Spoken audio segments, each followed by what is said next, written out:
Hello नमस्कार आदाब, कैसे हैं आप सब। स्वागत है आप सबका अपने चैनल पर जिसका नाम है दिल खोल के।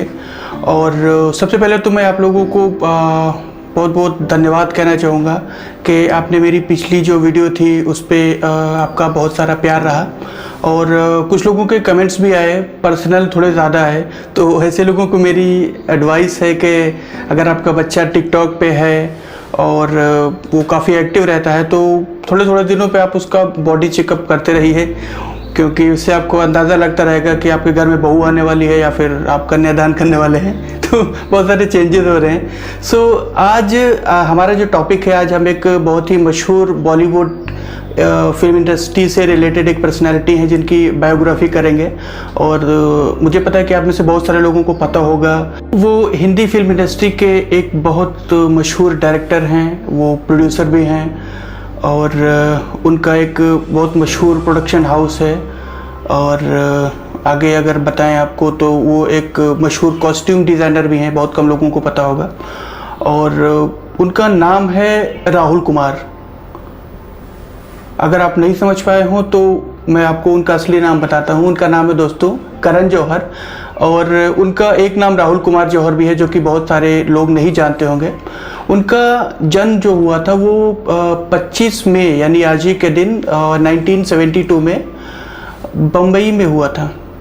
उनके पापा बॉलीवुड के बहुत मशहूर प्रोड्यूसर यश जौहर और उनकी माँ का नाम हीरू जौहर था। और उन्हीं के नाम पे अभी जब 2017 में उनको ट्विंस बच्चे हुए तो उन्होंने अपने बेटे का नाम यश रखा और अपनी बेटी का नाम रूही रखा, जो कि हीरू से लिया गया है, उससे मिलता जुलता है। तो इनके बारे में आगे आपको बताते हैं कि इनकी पढ़ाई जो थी वो पढ़ाई में काफ़ी स्ट्रांग नहीं थे। और एक किस्सा मुझे याद आता है, उन्होंने शेयर किया था कि एक बार उनको मैथ में 0 मिला था, जिसकी वजह से एक काफ़ी मशहूर स्कूल था उसमें उनको एडमिशन नहीं मिल पाया था। और बाद में फिर किसी तरीके से उन्होंने अपनी पढ़ाई पूरी की और कुछ पढ़ाई उनकी देहरादून में पूरी हुई, फिर वापस आके उन्होंने मुंबई में अपनी आगे की पढ़ाई की। और अगर फिल्मों में या फिर दूरदर्शन पर उनके हम एंट्री की बात करें तो उससे पहले हमें ये जानना होगा कि उनकी कौन कौन सी ऐसी मशहूर फिल्में हैं जो कि बॉलीवुड में एक लैंडमार्क हैं। हम बात करें कुछ कुछ होता है, मोहब्बतें और कल हो न हो, वीर ज़ारा, ऐसी तमाम फिल्में हैं जिनका की लिस्ट बड़ी लंबी है। तो इन फिल्मों के डायरेक्शन से वो जुड़े रहे, इन फिल्मों के बाकी सपोर्टिंग चीज़ों में वो अपना एफर्ट देते रहे। और उनका जो प्रोडक्शन है धर्मा प्रोडक्शन, सो धर्मा प्रोडक्शन की अगर हम बात करें तो इससे बहुत सारी फिल्में रिलीज़ हुई हैं और बहुत सारे फिल्मों का इन्होंने राइट्स ले रखा है, तो काफ़ी एक अच्छा प्रोडक्शन है। और अगर आपको ये करण जौहर के बारे में हम आगे कुछ बताएं, जैसे कि अगर हम बात करें उनकी जो डायरेक्शन में उनकी एंट्री थी, सो दोस्तों डायरेक्शन में उनकी एंट्री जो थी वो आदित्य चोपड़ा के थ्रू हुई।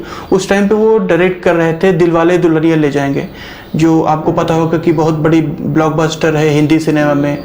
और काफ़ी दिनों तक वो एक हॉल में चलती रही कंटिन्यूस काफ़ी दिनों तक।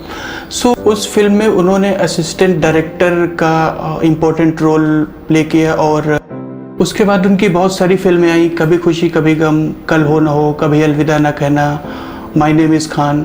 सो उन्होंने अपनी जो जर्नी थी डायरेक्शन की वो काफ़ी अर्ली एज में स्टार्ट करी थी।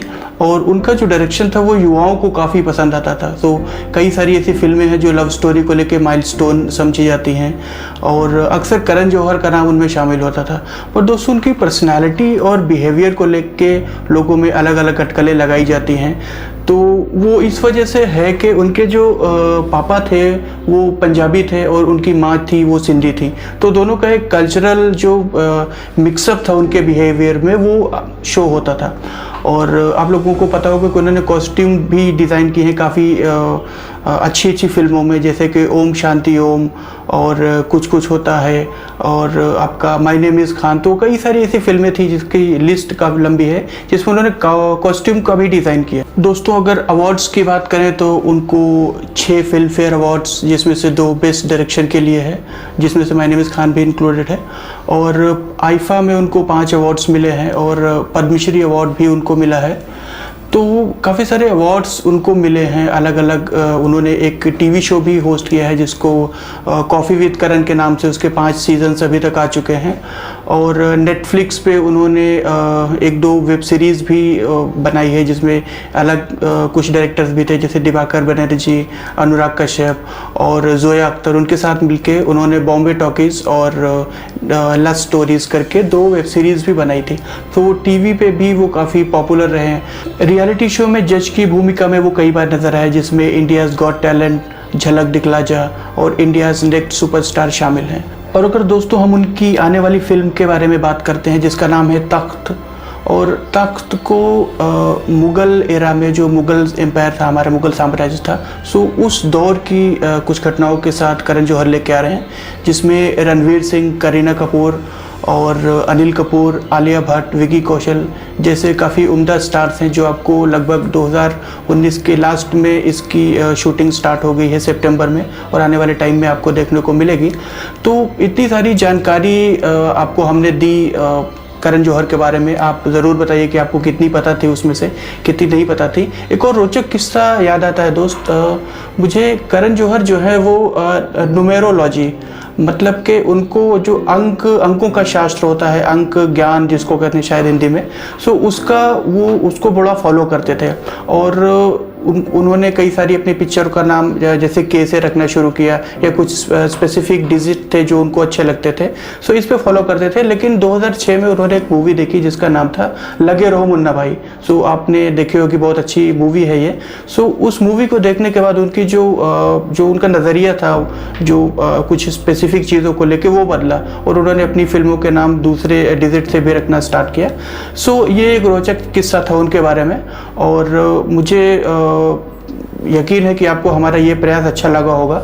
और अगर आप इस तरीके की और वीडियोस, या अगर आप चाहते हैं कि हम किसी स्टार के लिए, या फिर किसी बॉलीवुड सेलिब्रिटी के लिए, किसी पॉलिटिशियन के लिए, किसी भी व्यक्ति की बायोग्राफी अगर आपको चाहिए, या फिर हमारा ये प्रयास अच्छा लगा हो, तो आप अपने कमेंट्स हमें ज़रूर दीजिए। और बहुत सारा प्यार आप बनाए रखिए हमारे चैनल पे, जैसे कि हमने आपको एक लास्ट वीडियो में भी दिया था, उसके भी काफ़ी अच्छे रिस्पॉन्सेस आए हैं। सो हम नए नए मुद्दों के साथ दोस्तों आपके सामने हाजिर होते रहेंगे, और अभी के लिए हमें इजाज़त दीजिए। अपना ध्यान रखिए। नमस्कार, जय हिंद।